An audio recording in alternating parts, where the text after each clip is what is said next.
Hi, it's Pastor Andy and our weekly preview this week for Romans chapter 2, verses 17 through 29. And you've probably heard the phrase, well, you're just preaching to the choir. What does that mean? Well, it means that the choir has already heard the message. They already have received the message. They know the message. They may be living the message. They're already convinced of the message. So, well, they really don't need to hear it again. But they do. And so does a preacher.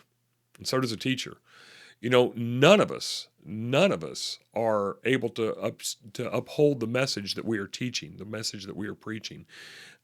Not even Jesus was above the message that he was teaching. Of course, Jesus was the only one who was able to live on par with what he was teaching. But the rest of us, well, we need that reminder. We need to remember. We need to not only know, but we need to do what we are supposed to do. And that's the first part of the message this week in Romans chapter 2, verses 17 through 29.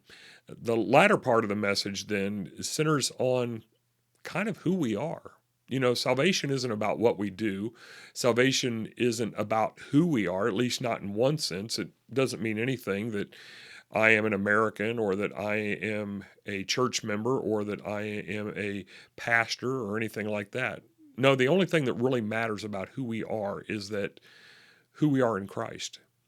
And if indeed we are in Christ, then what we do for Christ matters. This isn't about working for salvation. We're not trying to earn Christ. We're not trying to earn salvation in any way. But if we are in Christ, what we do for Christ does matter.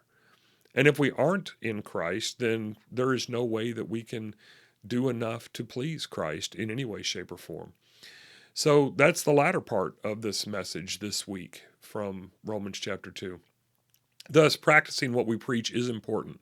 Whether we're preaching to the choir, preaching to ourselves, preaching to a congregation that knows about Jesus, or preaching to people who don't know about Jesus. And, well, maybe perhaps those who don't know about Jesus, well, they need to hear the preaching in one sense most of all, but in another sense, they need to see us living that out so that, as Paul says, they're not blaspheming the very God in whom we are claiming to serve.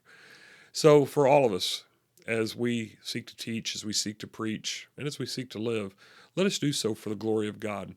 And that's really kind of the sense of this week's message that I hope you'll join us for on Sunday, a message that I've entitled, No Foolin'.